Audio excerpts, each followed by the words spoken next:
available on the NDE website, along with all of the session materials after today's session.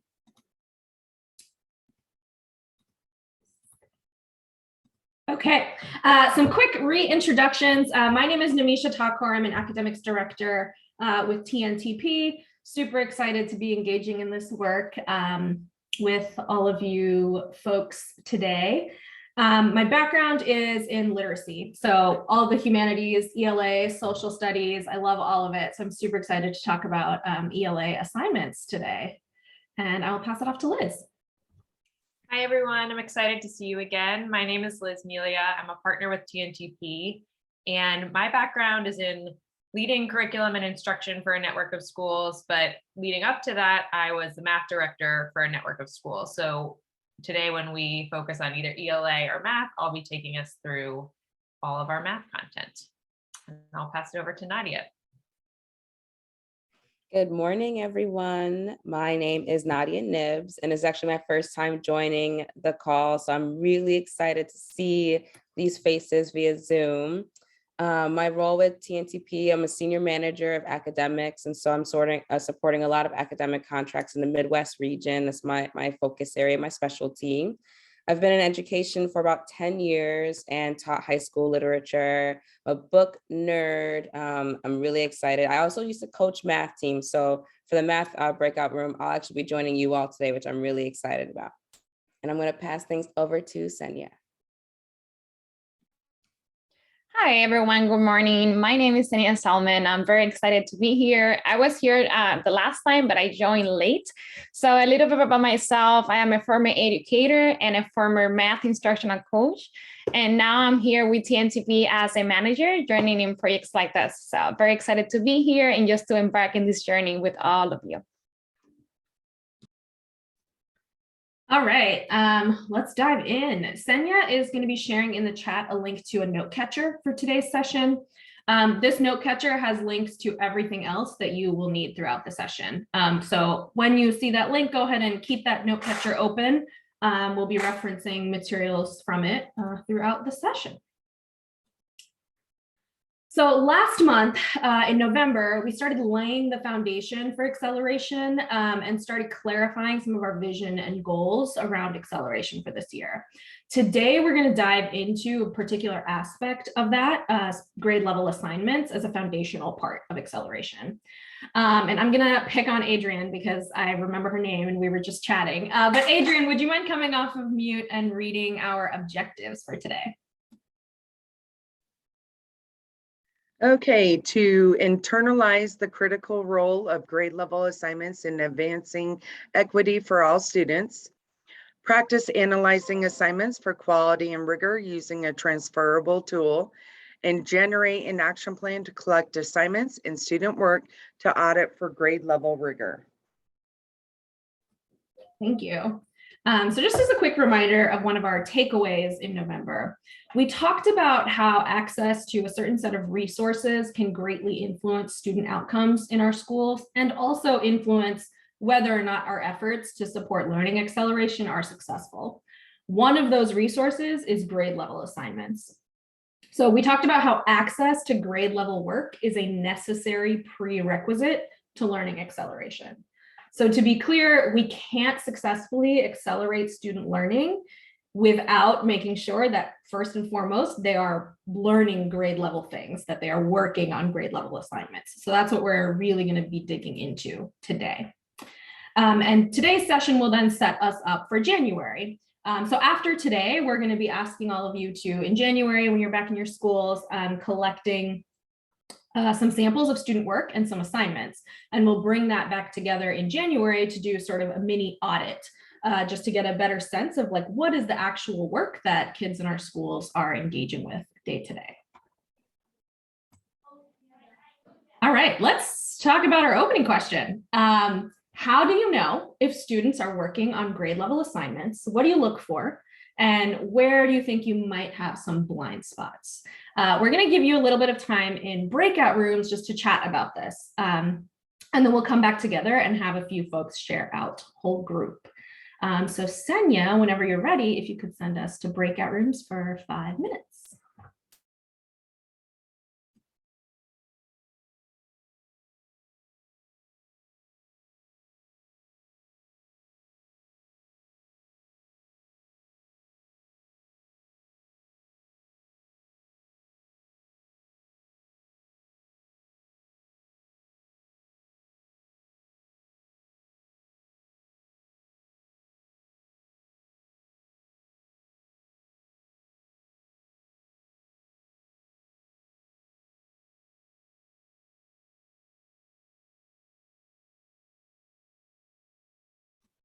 Hi, Shirley. Hi, I emailed you both, but it seems like we still had a great turnout. So We did hear that schools in Lincoln are closed and Omaha, I guess, are remote.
As people are rejoining us, let's kick off the whole group conversation. How do you know if students are working on grade level assignments? And feel free also, if someone in your breakout room said something amazing, feel free to call those people in as well if they're not volunteering themselves. So I'll just open it up to the group. What do we think?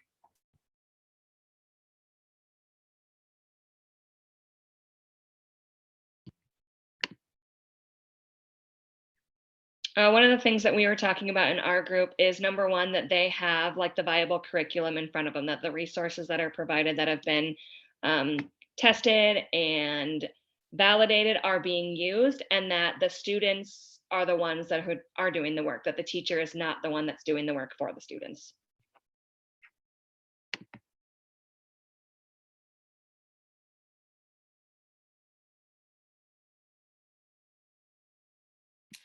I can just talk really quick to our group.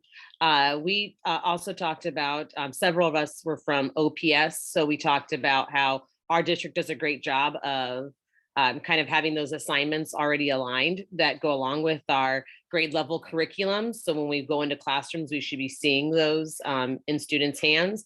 And then Emily brought up a great point about in her position before she was a principal, being in other schools, just how important it is, like when we do pullouts for English language learners or for special education students, that we are not pulling them during that whole group learning time when they are receiving that grade level content, because if they're being pulled at that time, then they're not getting that exposure when they're working in small groups in their rooms. So our district and many buildings have done a great job of ensuring that those students are staying in the room for that whole group instruction time and getting pulled during that small group time.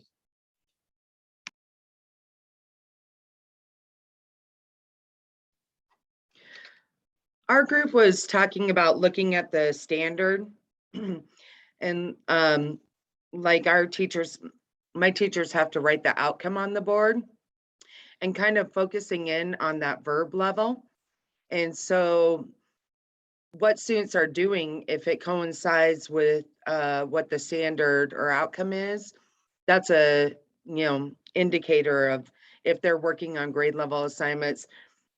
And then taking a little bit farther is talking about like the differentiation that's taking place. So for students who are, you know, are working above grade level or high ability learners, how are you supporting their needs just the same as for students who are working below grade level and, you know, need a little bit more intensive intervention or modification to their assignment?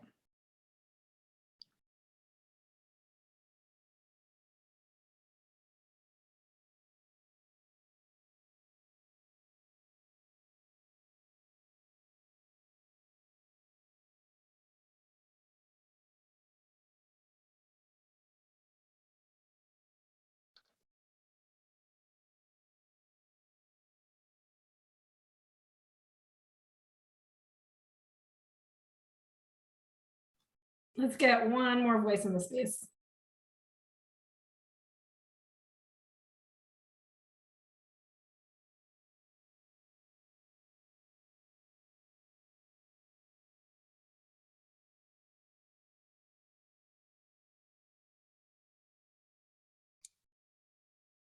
Great use of wait time. I'll go.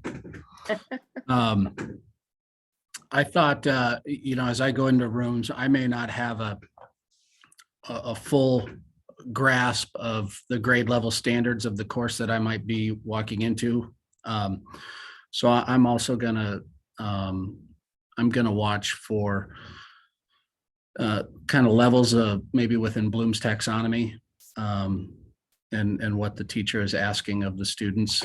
Are we looking more at synthesis or evaluation and some of the more rigorous levels, or am I looking for just knowledge and recall? And blind spot I might have differentiating compliance and hard work.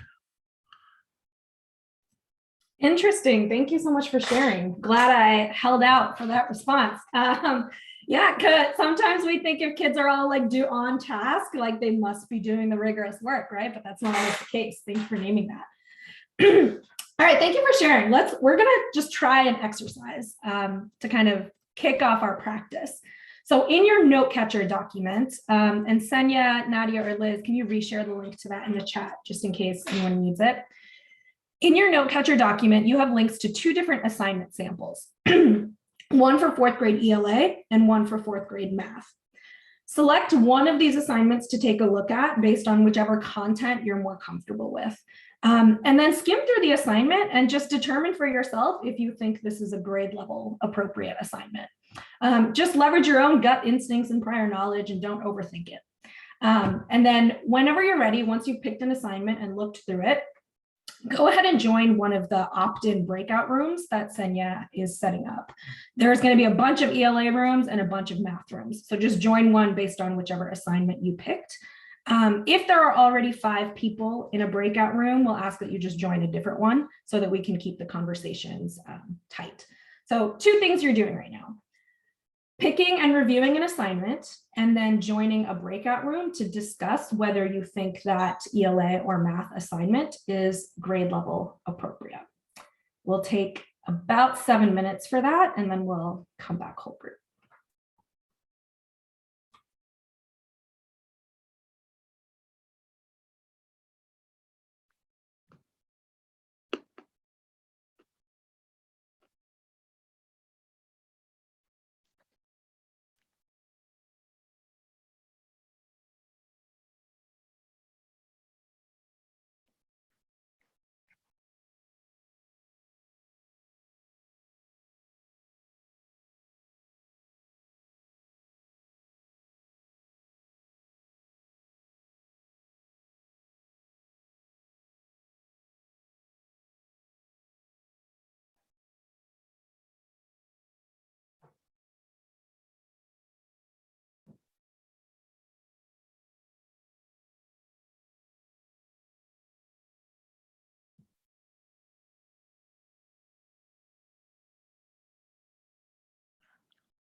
Math is getting so much love right now. It's awesome. I hope the ELA people are just looking at the assignment still, but go Mhm. ahead and join a breakout if you haven't already.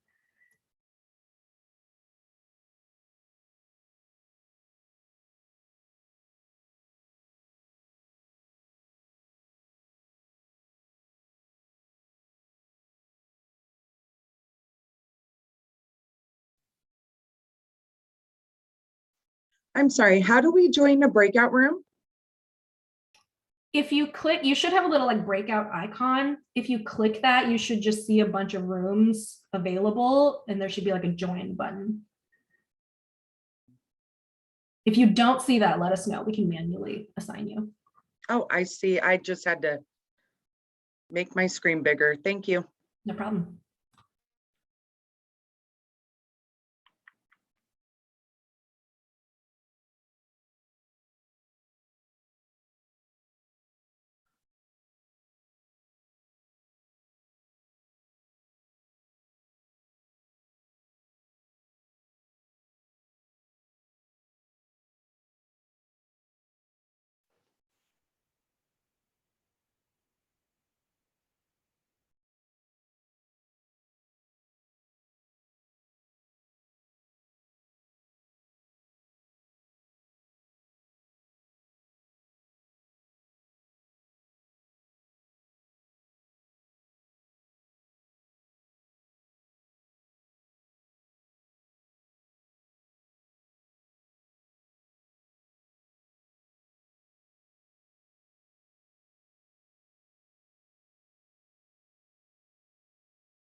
All right. I think we have everybody back. Okay, we are going to come back and like work through these assignments together. So those of you who are like students at heart and like want the answer key, you will get it. We will tell you whether or not your thoughts are correct. But first, we'd love to just kind of see where we've landed as a group. So right now you can you can do this on your phone or your computer. Go to menti.com. Excuse me, sorry. Go to menti.com and enter the code that's on this slide, or you can use this QR code and just vote for what your group talked about. If you looked at the ELA assignment, vote for yes or no. This is grade appropriate. If you looked at the math assignment, vote for yes or no. The math assignment is grade appropriate. And I will pull up our live results so we can see what we're thinking.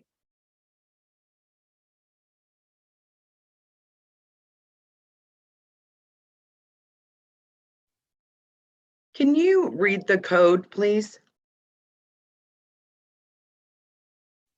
Yes. Code is 66980723.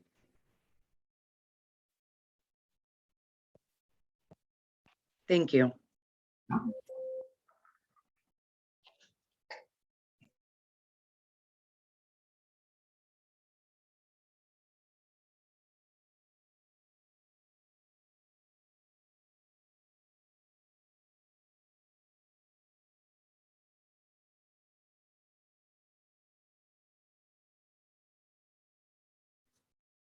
This is really interesting. Oops.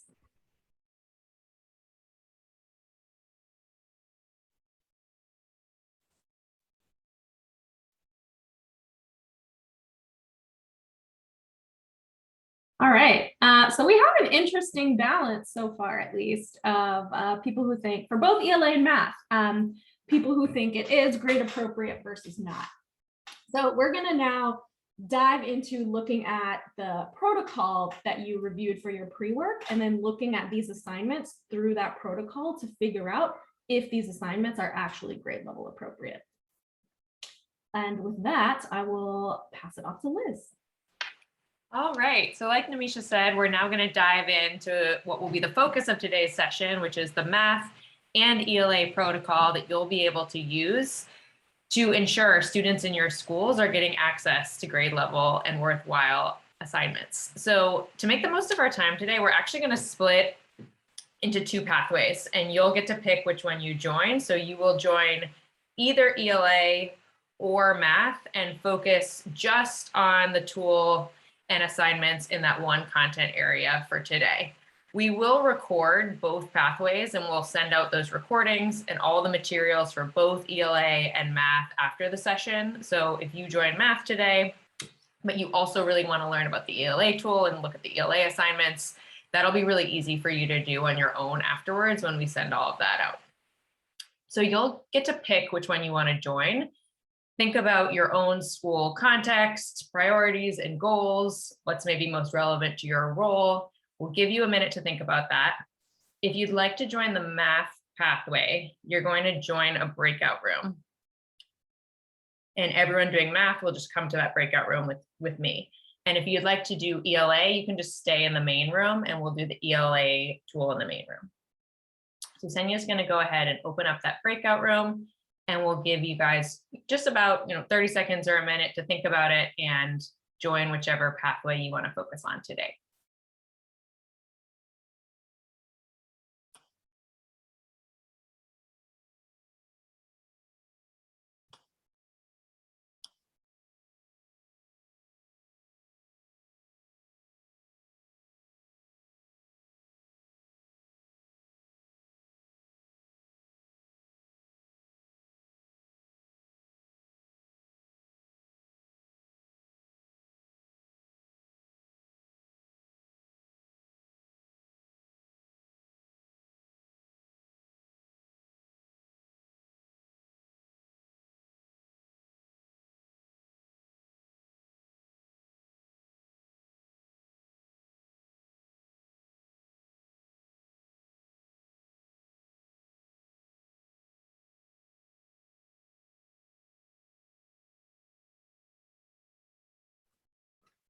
All right, if you are in this main room still, you are opting in to look at the ELA assignment protocol. So last chance, if you want to jump ship and go talk about math, now's your opportunity. Those of you who are here in the ELA group, you will need your note catcher, the ELA assignment review protocol, which is linked in your note catcher and which you looked at for pre-work, and the 4th grade ELA assignment that we just looked at. All of these are linked in your note catcher. And if you need them, Senya can share the links again in the chat. All right. I'll give everybody a second just to have all the right things open, and then we'll start chatting about the protocol.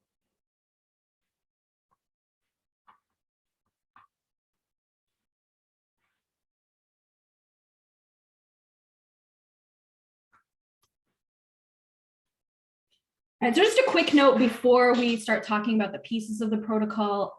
This overview of the protocol may feel a little quick, but I just want to name that you're going to practice using the protocol later on in today's session, and then we'll also be coming back to it and using it in January. So even if you don't feel like you have a full 100% grasp on it in the next 20 minutes, just know that you will have plenty of opportunity to continue using it and getting familiar with it.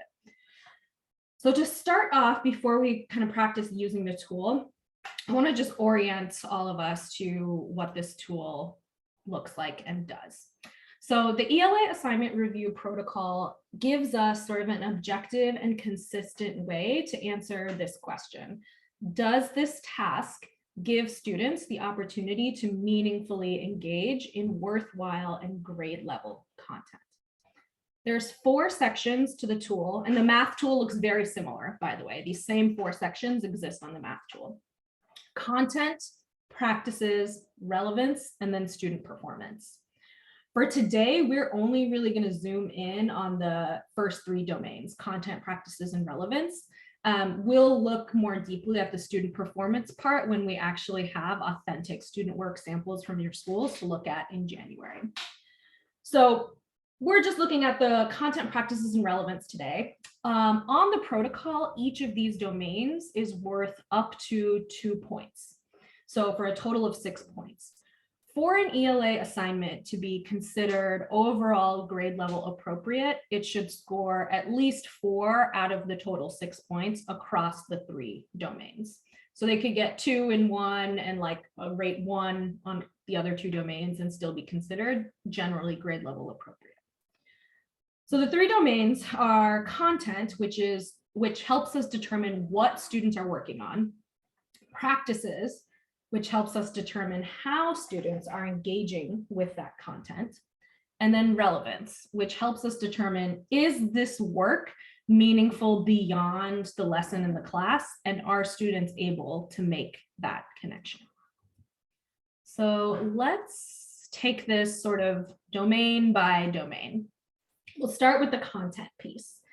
Before I talk more about it, I want to give everybody a minute to go ahead and just skim over. You did look at this for pre-work, but I want to give us time to just look over the tool one more time before we talk about it.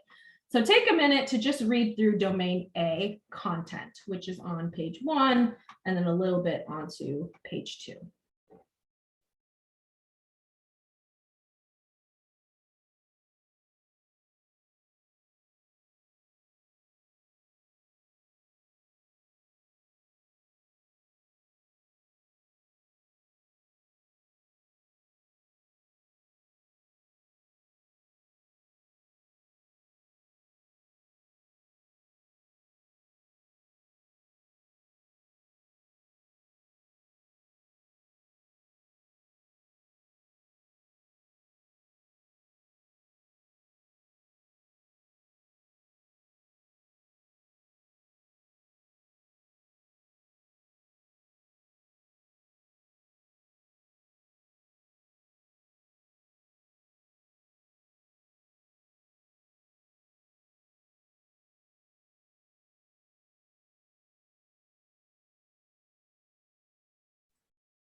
So the content domain of this protocol focuses our attention on 2 of the most important things we want to be thinking about when we're looking at ELA assignments. The first most important thing is the text. The assignment should be anchored in a high quality grade level text. If there is not a grade level text, if the assignment is not attached to a text, or if the text itself is below grade level, it is highly unlikely the rest of the assignment is going to be scored as grade level appropriate, because the text that they're working with is actually below grade level. I also just want to quickly name that obviously this applies to like reading assignments. We're not talking about, if in an ELA class they're doing like a grammar, punctuation, or if they're going through like the writing process, for example. This applies mostly to those kind of like reading ELA assignments. And then secondly, this part of the domain focuses in on standards, the Nebraska ELA standards. There should be tight alignment to those Nebraska ELA standards, with an aim at deepening students' comprehension of the text. I'll pause here for a second. And before we kind of open up for questions, I'd love everybody to go back to this 4th grade ELA assignment and look at it again now through the lens of domain A, and try to figure out for indicator A2, if you think this text is high quality and grade appropriate, yes or no. And then for indicator A3, what 4th grade ELA standards you think the assignment might be aligned to. And in the protocol, it links to the Nebraska ELA standards, so you can just click that and go directly there. And if you need some resources to help you figure out if the text is high quality and grade appropriate, there's some items linked in that section as well. And then just share in the chat. So for A2, yes or no, the text is grade level appropriate. And then for A3, any standards you think that this might align to. Are there any questions about what we're doing for the next few minutes? Okay.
So this was super quick, and you may have not even gotten to the standards, which is totally fine. But let's talk about A2. Do we think the text is high quality and grade appropriate? I see one comment in the chat. Would love to just open it up. What do we think?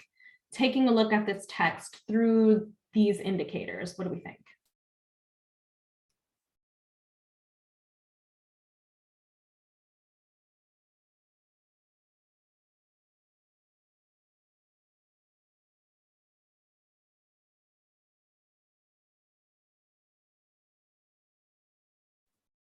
I see Jennifer and Sarah, you both mentioned there's a lack of text complexity.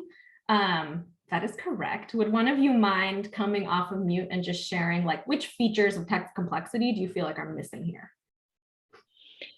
So I just was kind of going back and forth between the fourth grade standards for ELA and the structures of text that were in there. And fourth grade really focuses on that author's craft, those specific text structures that add to the meaning of the text, those themes and things like that. And there was not evidence of any author's craft, any specific text structure. There wasn't any of that within the text that was on there, nor did the questions that were given correlate to those standards. So that's kind of what helped me make my decision that it was not complex enough for what fourth graders should be looking for in a text. Yeah, that is spot on. So here is kind of, let me go back to this. Here is where we landed on these ratings. Yes, the assignment is based on a text. Why does the moon orbit the Earth? But no, the text is not high quality and grade appropriate. You may not have been able to find the Lexile, but if you do go back and look it up, the Lexile is actually in the 3rd grade range and doesn't get up to the 4th and 5th grade Lexile range. So we know quantitatively it's below grade level. Qualitatively, it's also has a low complexity. It's pretty straightforward organization. It's very explicit and literal. It's just not a particularly challenging text. And if you look up this assignment, the source assignment is from a website called K-12 Reader. If you actually look up the assignment, even K-12 Reader says that this should be a 3rd grade assignment. So in general, this is just not a grade level text. These are some of the 4th grade standards that I identified as being sort of aligned to the types of questions I was seeing. Determine the central idea, analyze an idea or concept or steps in a process, and then read and comprehend grade level texts. To Sarah's point, the questions in this assignment don't actually get to any of that, right? Kids aren't determining the central idea, they're not analyzing anything, and they're not reading a grade level text. So for the content domain, this assignment would get rated a 0, no alignment. It is not based on a high quality, grade appropriate text. I'll pause here for a second since the content domain is probably the most important part of this rubric. What questions, if any, do we have?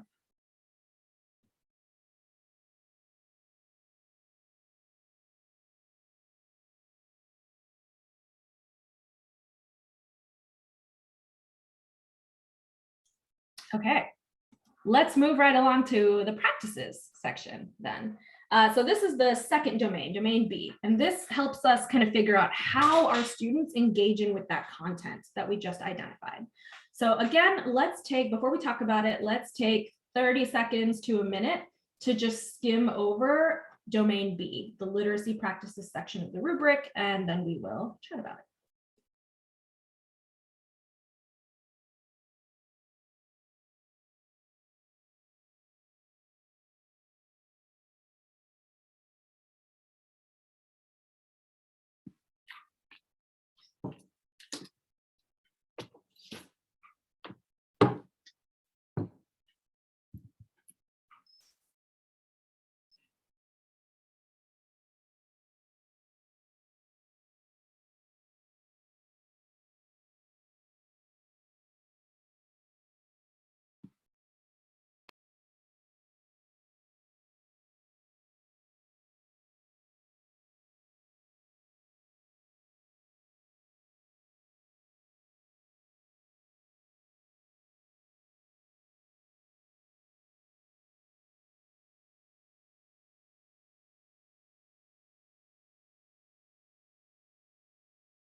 All right, so there's, again, just a couple of key things I want to highlight about this practices domain.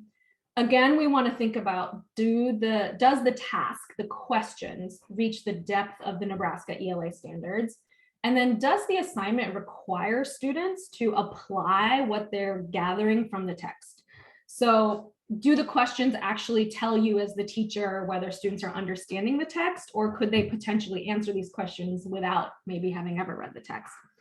An example of this, we see this often. I'm sure this will sound very familiar to you. And a non-example of application would be if, for example, kids are reading Charlotte's Web. And then they are, let's say they've read Charlotte's Web, talked about it as a class, and then they're answering in writing a question like, have you ever sacrificed something for a friend? It's a worthy conceptual question and it aligns thematically to the text, but kids could absolutely answer that question without understanding anything from Charlotte's Web, right? So that would be a non-example of that application piece. So now let's go back to this 4th grade ELA assignment again and think about it through this practices domain. And I'd love for you to share in the chat for indicator B2, would you rate this a yes or a no? Do students have to use what they learned from the text to support their ideas?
I'd love to hear from 1 or 2 folks. What are you thinking?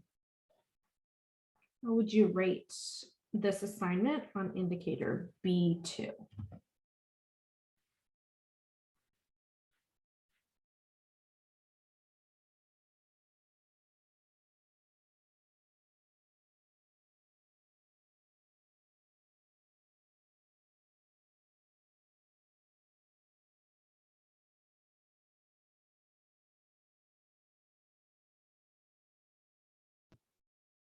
I guess I'll share again. I overall said no.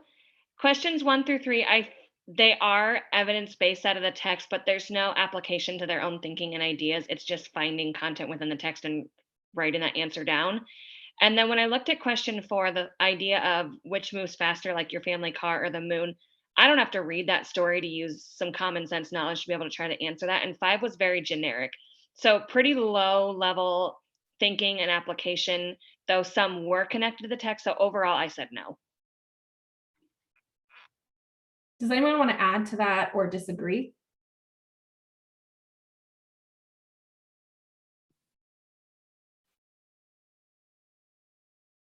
Yeah, I can just say I agree to it. Looking at the questions, they are just kind of right there questions. I agreed that it was a no. Looking at the assignment, really there's only the one right. I mean, it does have some writing, but it's just answers. It's not kind of open-ended questions, except for the very last one, which even then you can just go to the text and probably pull a sentence right off of that. So it's not really an open-ended. So I chose no for that. And then for the second part, the B2, to use what they learn from the text to support their ideas. There's really no like beyond the text questions. It's for the most part, just right there questions like within the text questions. Yeah, that's precisely it. Is it Janine? Am I pronouncing it right? I love your use of the words like right there questions. That's exactly it. If you have an assignment that's all right there questions, that's not necessarily bad. We should be asking our kids right there questions, but they should scaffold up to something a little more rigorous. And this assignment doesn't really get there. All we learn from this assignment is whether or not kids can like identify specific details in the text, right? Specifically for B2, you'll see in the protocol that there's a question around, are students prompted or expected to use evidence from the text in service of comprehending key ideas? This assignment doesn't really require them to use that specific evidence, to your point. And the Nebraska ELA standards for 4th grade do highlight that kids should be able to cite relevant and thorough text evidence. So this is kind of not meeting the depth of that standard. Any questions about this domain?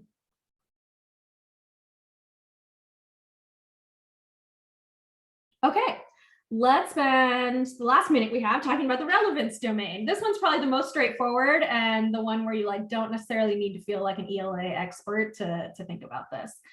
So this domain is really asking us, does the assignment allow kids to build conceptual or content knowledge that's gonna like support their learning? And does it allow them to develop and defend a point of view? Since we only have 40 seconds, I'm just gonna give you the answer. Yes, this assignment does build some great appropriate content. It's good scientific knowledge that aligns with some of what they would learn in 4th and 5th grade science. However, it doesn't give them a chance to defend any kind of thinking. They're not developing a claim. And it doesn't allow them to there's a real missed opportunity for them to connect the concepts from this text to like what they experience in real life, right? So because this assignment only hits one of these, it would be rated a 1, minimal opportunity. All right, I made it with 2 seconds remaining. I will share, Senya, actually, can you share the link to the master ratings document in the chat? Just so you all can kind of pull up the full master ratings and look through kind of what evidence led to these ratings. And will you share that for math as well? Yes. We almost got through everything. So math folks, again, I'll be popping around to your breakout rooms and can answer questions as I pop around. Great. Yeah, Senya is going to share in the chat sort of the answer key or the master ratings for both 4th grade ELA and 4th grade math. So you can look at kind of in detail what the evidence was. Math group, hope you had a great conversation. Loved kind of what evidence the ELA folks were sharing. Before we close out for a quick break, would love to hear from a few people. You can also just share in the chat if you would like. Think back to what you originally thought about the assignment when you looked at it before we talked about the protocol. How has your evaluation of these assignments changed, if at all? Why? And how might these tools be helpful for evaluating the assignment? We'll just take a couple minutes for that. Would love to hear from a couple folks.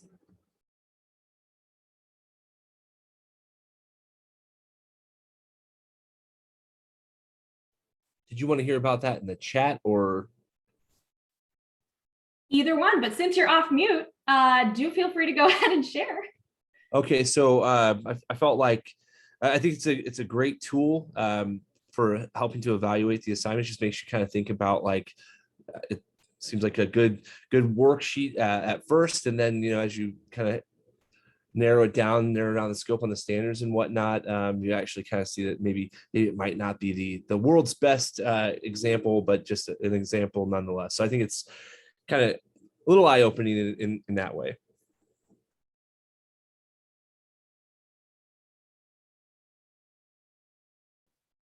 Thank you. Let's hear from one more person and then we'll take a break. No, I was thinking it helped me, in looking at the standards and looking for keywords in those standards to help point out what direction we need to go.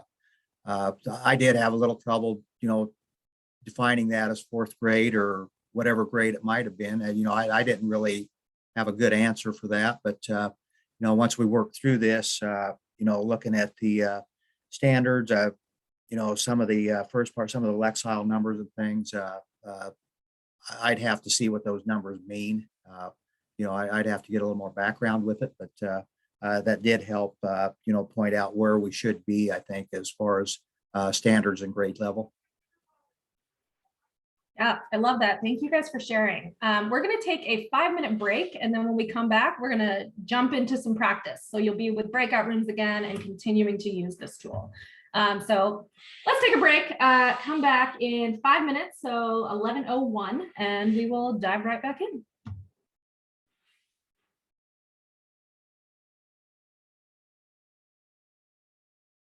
My recording.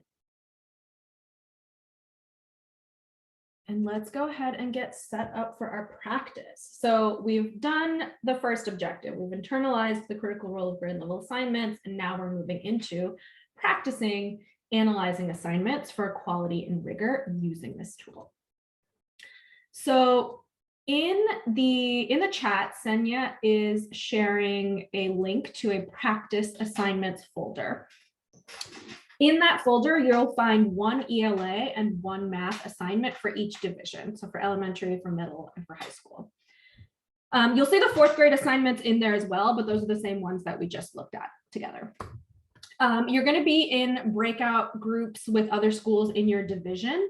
So with your breakout group, decide if you want to look at ELA or math.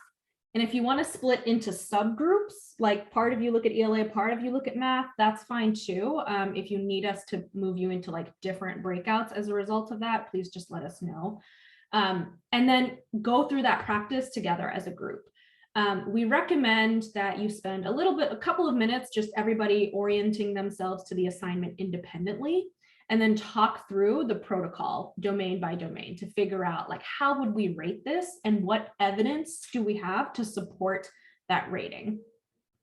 We'll be popping into each room to answer any questions you might have or to help if you get stuck on any part of the tool. But if you have a question and none of us are in your room in that moment, feel free to send us a chat or pop back into this main room to see if one of us are here and you could grab one of us. We figured the best way to get used to this tool is to just start using it. But questions will come up as you go through it. So make sure you make a note of those and we are happy to help however we can. Senya's going to open up breakouts in just a moment. While she is doing that, go ahead and open that practice assignments folder that she just shared in the chat.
Those of you who are just coming back from our break, we are moving into breakout rooms to practice. So you should have a little invite that says join one of the breakout rooms. If you don't, please let us know and we'll manually add you.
Deidre, do you need an invite for your breakout room?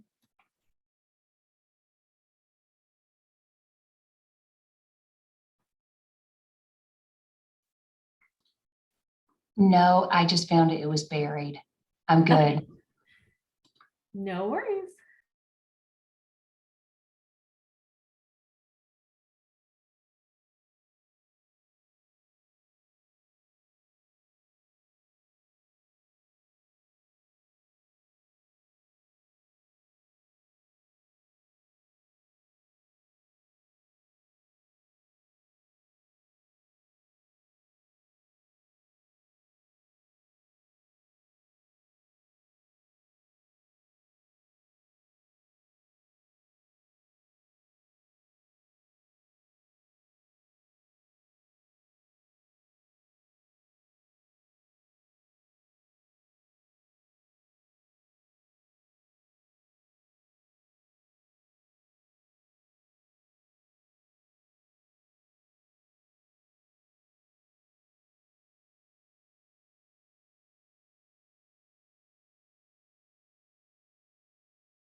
Hi, this is Monica. I just jumped back on. Are we in breakout? Hi, Monica. Yes, we are. Are you elementary, middle, or high school? Middle. All right, I will add you to the middle room. Thanks. You're welcome.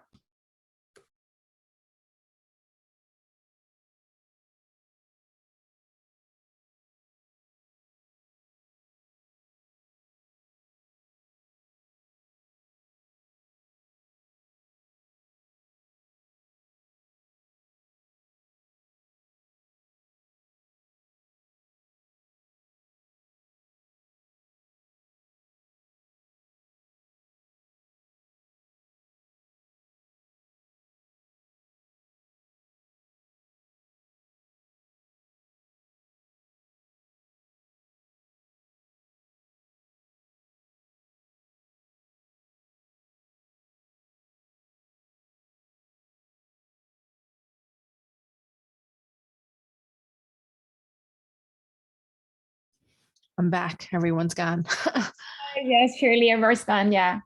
Can I don't know, you send me somewhere?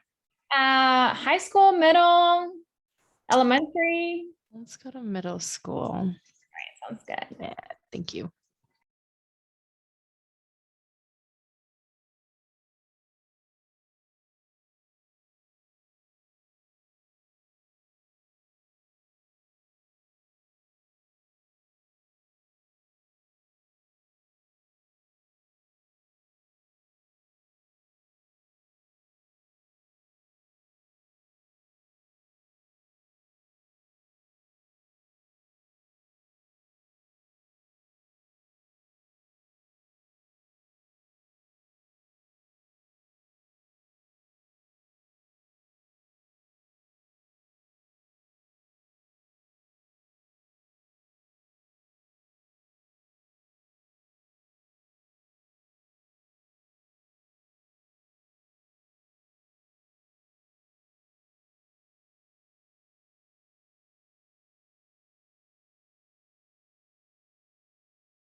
Hi, Shirley. Go to another room. Good afternoon, Senya. Oh, I don't know. It was my Siri, I guess. I said Shirley. Would you like me to add you to a different room? please. Yeah, thank you. Maybe? High school, elementary, it's like? Oh, let's go to elementary. Yeah, thank you.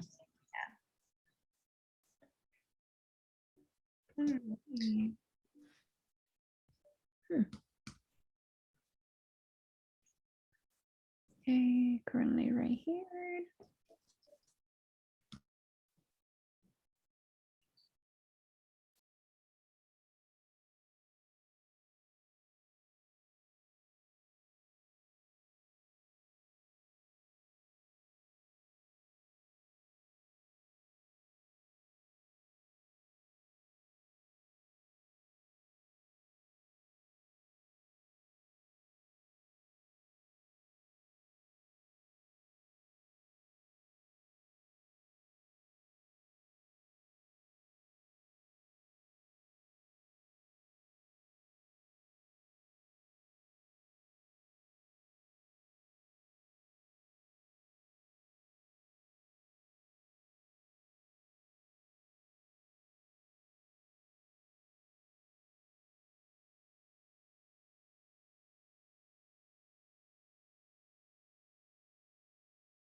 All right, as we are joining, Senya is going to share a link to a folder that has all of the master ratings for the practice assignments. So you can kind of check yourself to see how your thinking aligns.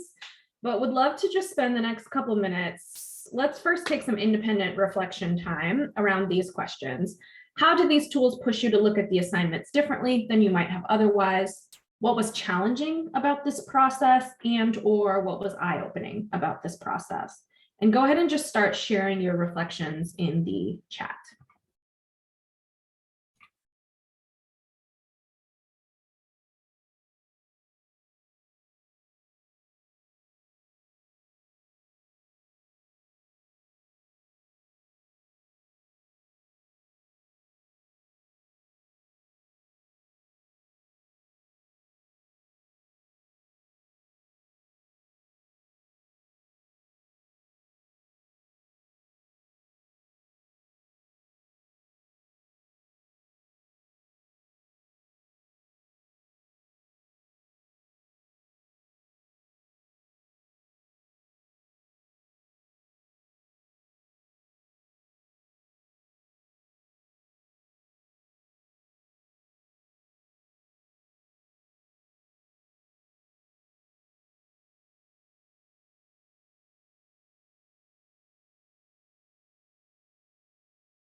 These reflections are awesome. I want to comment on one that I saw, and then I'd love to just open up the space for anyone who wants to share out. Tom, I see your comment about needing to have a better handle on the standards to even get efficient with this at all. That's a really great point. And I also want to name that going through this kind of process can help you get a better handle on the standards. I'm an ELA person, but I also went through all of the math practice assignments just to try to get a handle on math myself. Even the high school math assignment, I looked at it and literally was Googling quadratic functions. I didn't know what any of it meant. But through that process, I did a lot of Googling, a lot of skimming through the math standards. It did help me get a better sense of what is in the math standards, which ones do I think might align, and it helped me to think critically about that. So I will say that yes, understanding of the standards is important, but also you can kind of learn as you go as well. We have a couple more minutes before we switch to our application piece to close us out. Would anyone else like to just use this space to share your kind of reflections, aha moments, takeaways?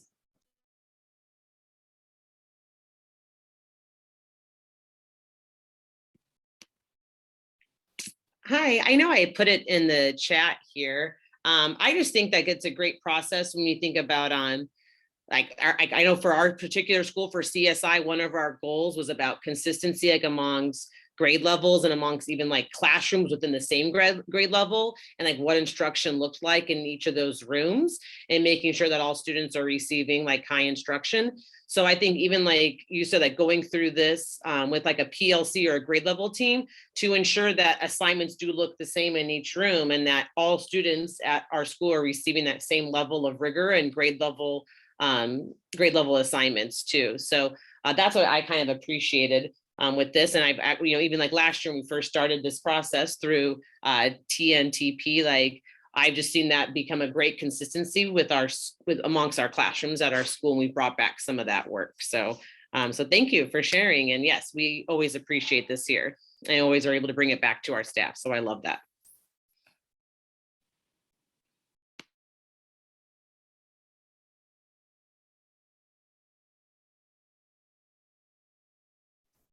Thank you so much for sharing. I'm gonna hand it over. Feel free to keep the chats coming, but I'm gonna pass it over to Nadia to take us through our last chunk of today's session.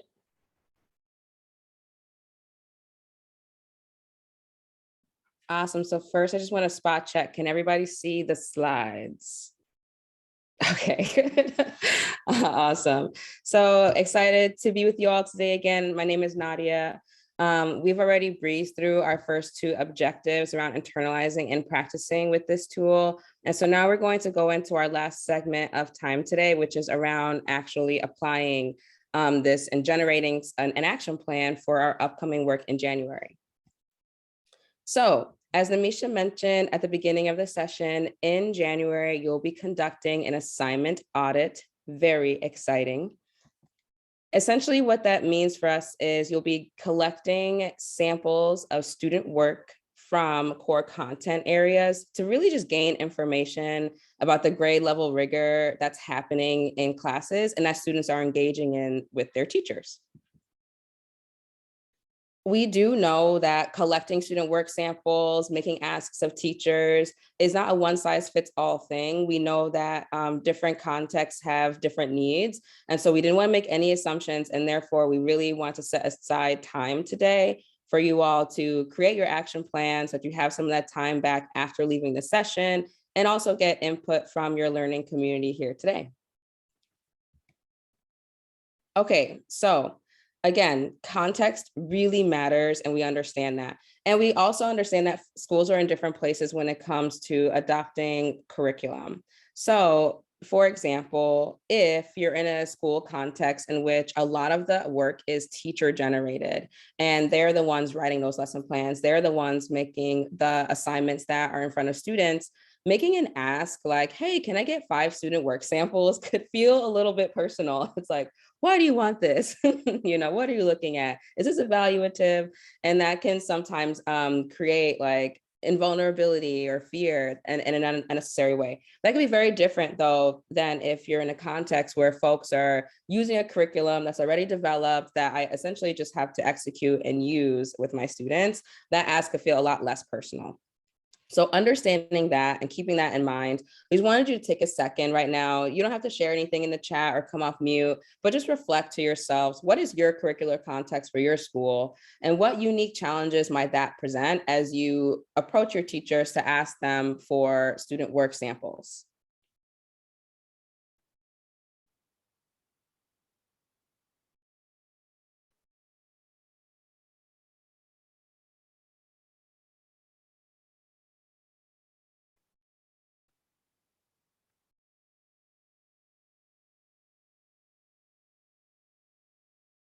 Awesome. Just take another 5 seconds with the flow chart and to reflect on those questions.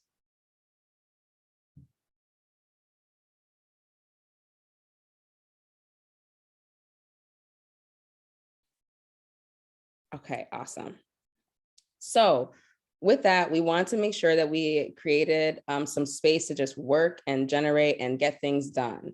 So because based on our prior experience, we do recommend letting teachers know in advance prior to actually collecting student work from them that this is a process that you'll be going through.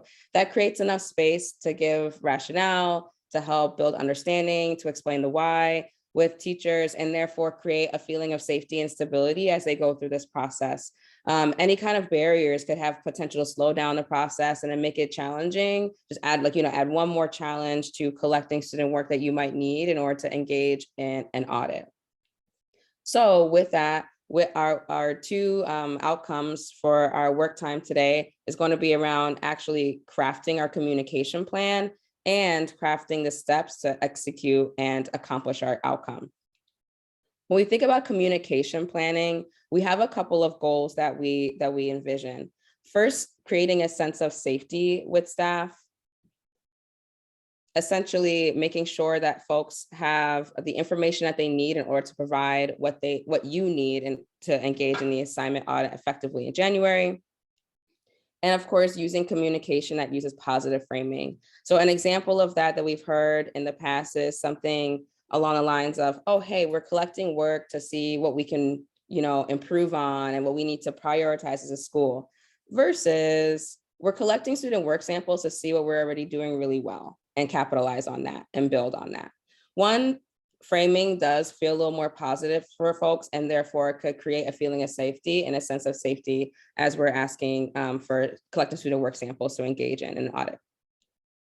For step 2 of the plan, that's where we get really concrete and make sure that we have steps in place to be able to execute on our ask. So what content areas do you anticipate collecting assignments from? Which math and ELA classes feel like your main priority, whether it's an area that has a really strong team and you want to elevate that team, or area that has like a lot of new teachers and therefore we want to focus on them? What's your priority content areas and grade levels? How will you communicate your ask? Or email, in person? How will you collect your assignments? Do you anticipate taking pictures with your phone, asking for physical copies and scanning them, photocopying them, whatnot? Do you feel like you'll need to tailor your message to anyone specific? And then finally, when will you collect your assignments in advance of our January session?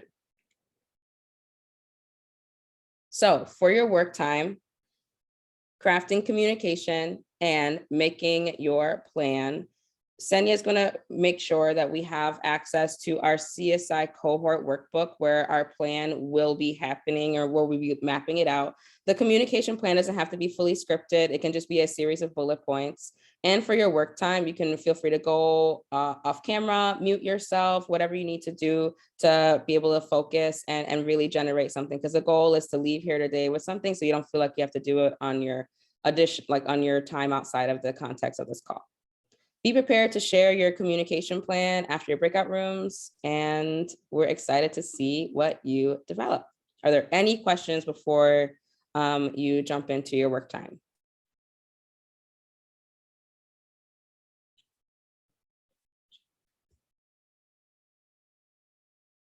Awesome. Okay, well, with that, see you in 15 minutes.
Awesome. Folks are really booking it in this spreadsheet, which is awesome.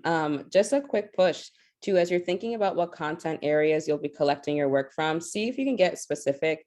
If there's like second grade ELA, or if there's a 10th grade ELA, ninth grade ELA, like which classes in particular do you anticipate pulling work from based on your priorities as a school?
There's about 5 minutes remaining of work time.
Great. Take the next 90 seconds or so to finish up your work time. And we'll come back together to share in breakout rooms.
Okay, fantastic. So like Namisha saying in the chat, there is some really awesome stuff happening in this CSI cohort workbook. And we really want you all to have an opportunity to share with one another and get some input The idea here is to lean on each other as a community to see, well, what framing are you using? What tools and approaches do you have that I might be able to utilize as well to create this ask for my folks? So thank you so much for your awesome participation in that. So in breakout rooms, you'll be paired one other person. They'll be randomized to give an opportunity for some honest and open sharing. You're going to share your communication plan, how you practice it. Like if you were to roll this out, if you're giving it in person, if you're crafting your email, what is it going to sound like? Really like dig into that and then go over your plan with your partner. Make sure that each person has about 3 minutes to share in this breakout room. Okay, and Senya, whenever you're ready, we can go ahead and send folks to chat.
right, I think we have most folks back, so we'll just do a super speedy closure. Nadia, can we go to the next slide, please? Okay, I'm going to change the reflection a little bit to make it really fast. Would love for you to share in the chat what's one word, max 2 if you can't get it to 1, to describe how you're feeling leaving today's session. So one word that describes kind of what's sticking with you and how you're feeling.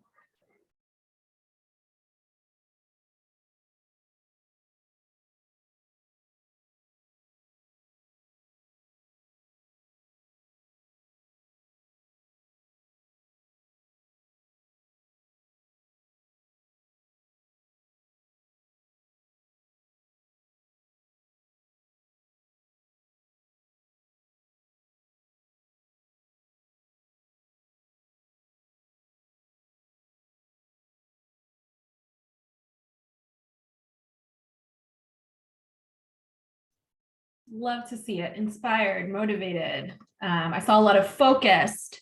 I hope even if it's just for these 2 hours that you're able to focus and maybe the rest of your day is putting out fires, I'm glad that at least in these 2 hours you were able to focus.